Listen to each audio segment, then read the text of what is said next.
Here are today's headlines. President Duterte vows to finish the campaign against illegal drugs with or without intervention by human rights groups. Malacanang says declaring Boracay under a state of calamity will hasten its rehabilitation. The number of Filipinos employed as of January this year hits a record high, and authorities allow over 50,000 evacuees to return to their homes. Good day, I'm Pia Rosas Morato. Welcome to the PNA Newsroom.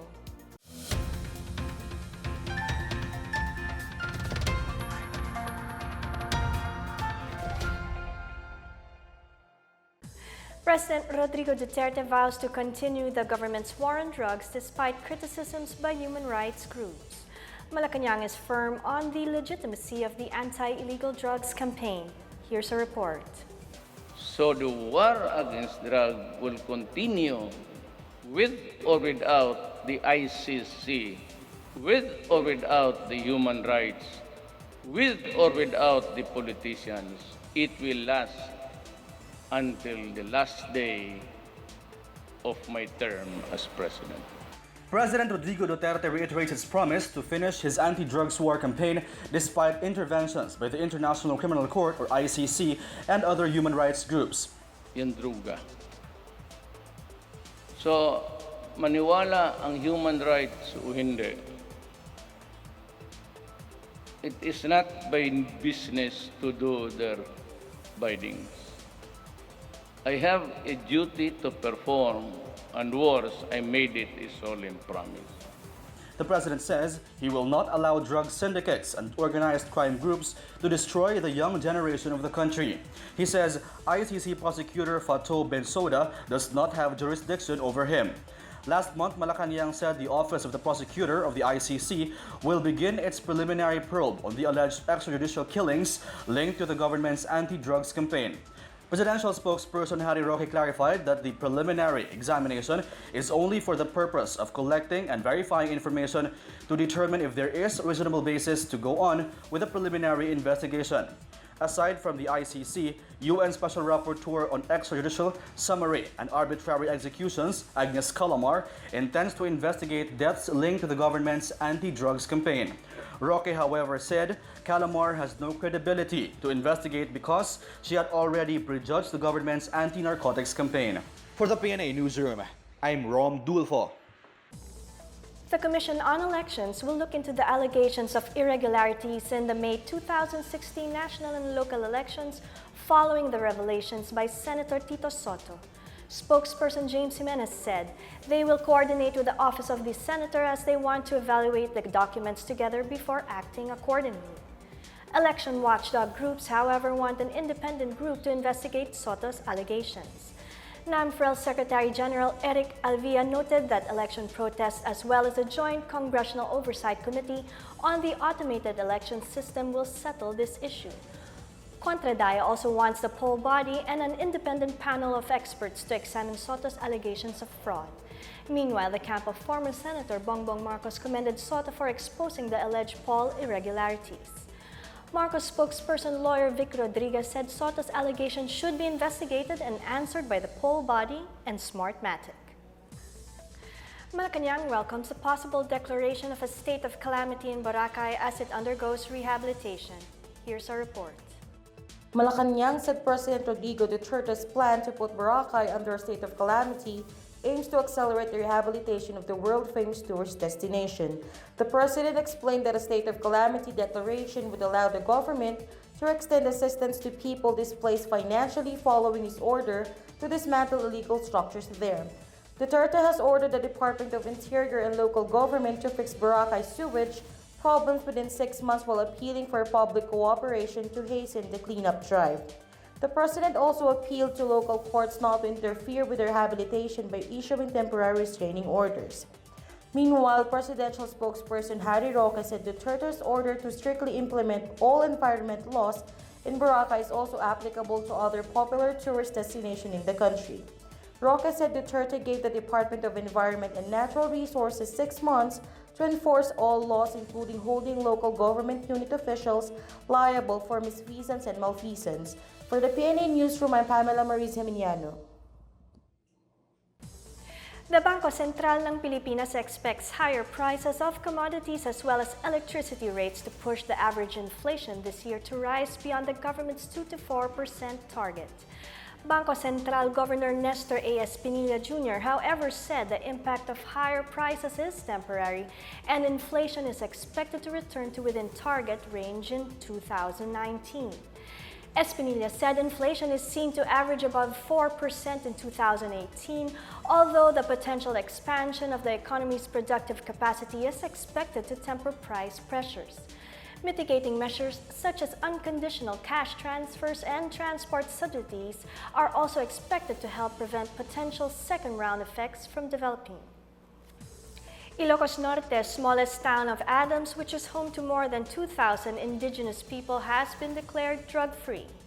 In a simple ceremony, officials of the Philippine Drug Enforcement Agency and the municipal government signed the declaration of townsfolk of Isnag, Iapayao, Cancanay, Igorot, Bago, as well as Ilocanos witnessed the event.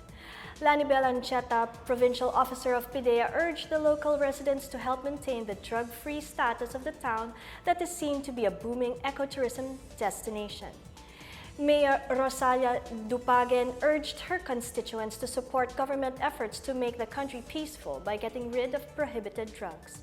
Adams was the latest to have achieved the drug-cleared status after the municipalities of Burgos, Curimao, Marcos, Bintar, and Pidig.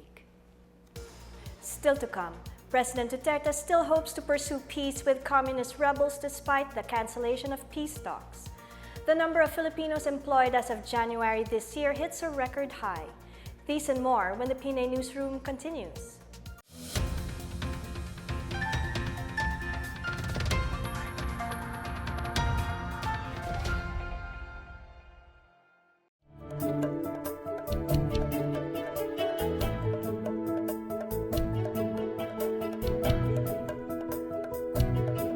Analysts point out that the Philippines, together with Southeast Asian countries, is a demographic sweet spot and is likely to post Asia's fastest economic growth rates in the coming years.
President Rodrigo Duterte hopes to foster peace with communist rebels and other enemies of the state despite the cancellation of peace talks with the CPP, NPA, and DF.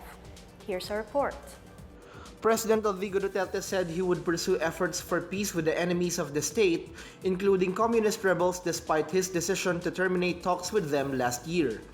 Duterte said he canceled peace negotiations with the CPP, NPA, and DF after its founder Jose Maria Sison demanded for a coalition government. The president said he cannot grant Sison's demand because sovereignty is given to Filipinos who are elected by the people. He also said atrocities committed by the NPA despite an ongoing ceasefire had also prompted him to terminate the peace talks. Though a number of rebels and supporters have already returned to the fold of the law, clashes between government forces and rebels are still ongoing in the eastern side of the country. Duterte said Moro rebel groups have also expressed interest to attain long-lasting peace in Mindanao.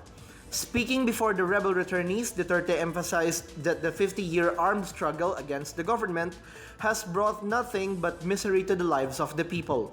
The president pledged financial assistance, education, training, jobs, as well as their integration to the armed forces. For the PNA Newsroom, I'm Benj Bondo. Former Senator Bong Revilla Jr. said he will not present evidence on the plunder case he is facing over his alleged misuse of pork barrel funds.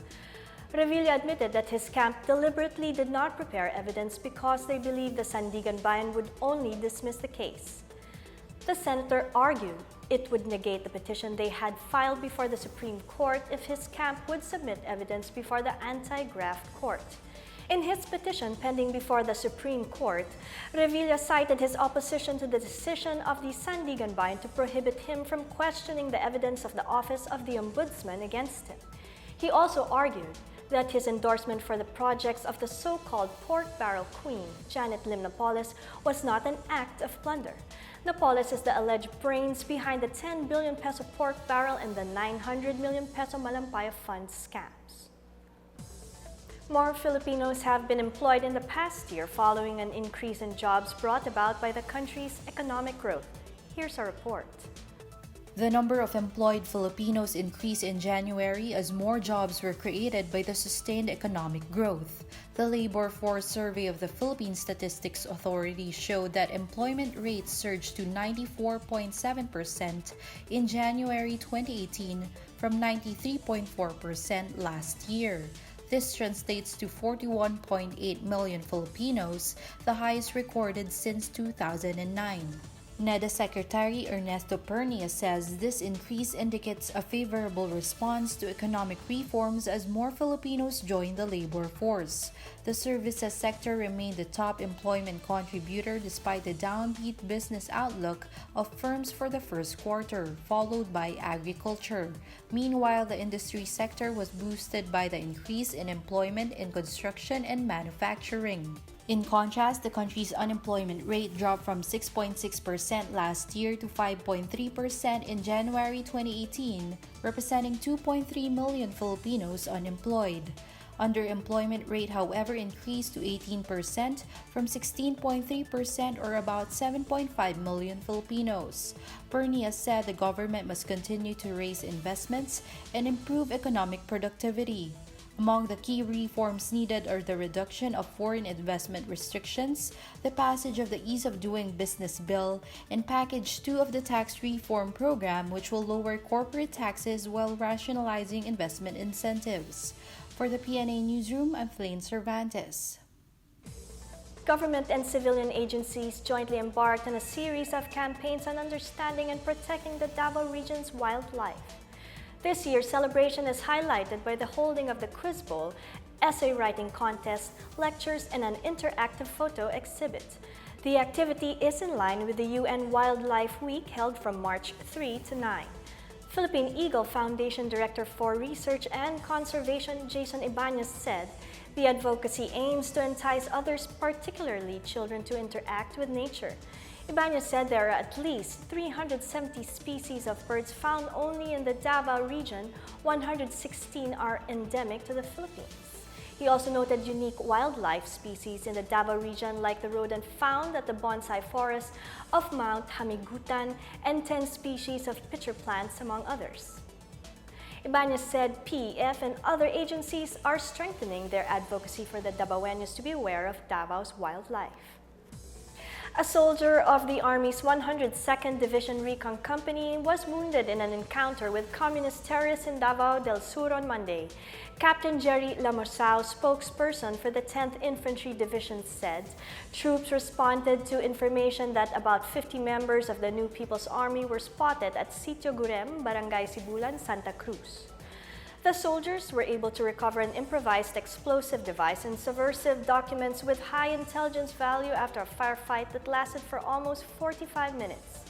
The rebels were suspected of preparing to commit atrocities for their upcoming anniversary on March 29. The 10th Infantry Division vowed to pursue the rebels and maintain security in affected communities. Up next, authorities allow over 50,000 evacuees displaced by Mayon volcano to return to their homes. PTV4 and NEC of Japan launched the emergency warning broadcasting system. These and more when the PNA Newsroom returns.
Thousands of evacuees have been sent home from evacuation centers as Mayon volcano showed less signs of activity that could lead to an eruption. Here's our report. At least 14,000 families housed in various evacuation centers were allowed to return home after PHIVOLCS lowered Mayon volcano's alert status to level 3. Albay Governor Al Francis Bichara directed local disaster councils to start decampment of thousands of evacuees living in the 7 to 8 kilometer permanent danger zone radius. About 2,000 families would still remain in their respective evacuation centers until PHIVOLCS declares the lowering of the alert status to level 2. The remaining evacuees, still seeking refuge in the 13 evacuation centers, are those whose houses are in the 6 kilometer permanent danger zone, covering 11 villages in the towns of Daraga, Kamalig, Malilipot, Ginobatan, and Tabaco City. Claudio Yucot, Office of Civil Defense Regional Director, said 383 million pesos have been spent for relief, health and sanitation, kitchens, and temporary learning spaces. Despite the lowering of the alert, PHIVOLCS warned residents to stay away from the 6 kilometer permanent danger zone and the 7 kilometer radius extended danger zone. PHIVOLCS volcanologist Ed Laguerta said the agency strongly recommends the passage of a provincial ordinance prohibiting any human activity inside the 6 kilometer PDZ. For the PNA Newsroom, I'm Abs Abando. The Department of Justice filed criminal charges against a former editor-in-chief of motoring news website Top Gear Philippines. The DOJ panel of prosecutors found probable cause to indict Vernon Sarne on charges filed by Nestor Punsalan. Punsalan was mistakenly identified in a report published by the website as the gunman behind the shooting of cyclist Mark Vincent Teralde in Quiapo, Manila. Punsalan accused Sarne of implicating him through a post on Top Gear's Facebook page as a suspect who drove a red Hyundai Eon and shot Heralde dead on July 26, 2016. Punsalan filed a complaint against Top Gear Philippines editors with the National Bureau of Investigation in August 2016, less than a month after he became the subject of netizens' bullying due to the misidentification. Authorities have cleared Punsalan and traced the killing to ex-Army reservist Von Tanto. Ginebra makes it to the PBA Philippine Cup semifinals after eliminating Rain or Shine in the quarterfinals at the Smart Araneta Coliseum. Ginebra zoomed late in the first quarter, but Rain or Shine outscored Ginebra before entering halftime. The barangay then reclaimed the lead at the end of the third quarter. The E-Painters stayed in step with Ginebra in the first 7 minutes of the fourth quarter, but the barangay finished the game on a 12-5 run to seal the win. Japeth Aguilar led the barangay with 27 points, 12 rebounds, 1 assist, 3 blocks, and 3 steals. Maverick Ahanmisi meanwhile made 18 points, 17 rebounds, 5 assists, 1 steal, and 1 block for the E-Painters. The barangay is set to face the San Miguel Beermen in the semifinals. PTV4 and NEC of Japan have launched an emergency warning system that will broadcast real-time updates on disasters and emergencies. Here's our report. The Philippine government's PTV, Japan's NEC, and the Ministry of Internal Affairs and Communications have joined forces for the Emergency Warning Broadcast System and Data Casting System project. Davao City was chosen for the demo of the system because of its disaster preparedness and the availability of all modern Central 911 facility. EWBS and the Data Casting System are two Japanese technologies that will boost the real-time reporting of an impending emergency or disaster. EWBS is a remote activation system for radio and TV, while data casting is a system of updates on the weather, movement of storms, floods, landslides, traffic, and gridlock conditions. Communications Secretary Martin Andanar stressed the system's importance for a country that is situated within the Ring of Fire with the possibility of earthquakes and volcanic eruptions, and that the country's eastern seaboard faces the typhoon and storm surge highway. Andanar said the early warning broadcast system can mitigate the consequences of disasters and will be made available to every locality that will give sufficient time for the communities to prepare and evacuate if necessary. This also allows communities to undertake all safety measures to prevent damage to property, injuries, and loss of lives. For the PNA Newsroom, I'm Abs Abando. Let's now check out the weather forecast for Metro Manila and the rest of the country.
fire broke out at the University of the Philippines shopping center early Thursday morning.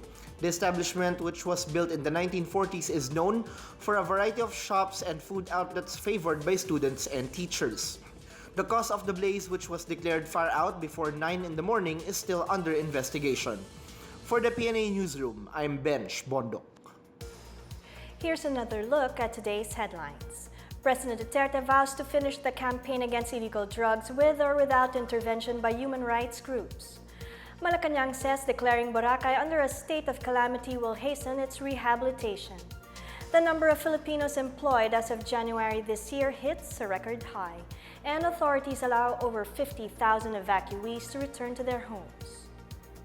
Thank you for watching another episode of the PNA Newsroom. To check out these and other stories, visit the PNA website or follow the Philippine News Agency on Facebook and Twitter. For more stories about the government and how it serves the Filipinos, look for these hashtags in all of our social media platforms and websites. And that's your daily dose of the hottest news and the latest information that you need to know from the PNA Newsroom. I'm Pia Rosas Morato. Good day.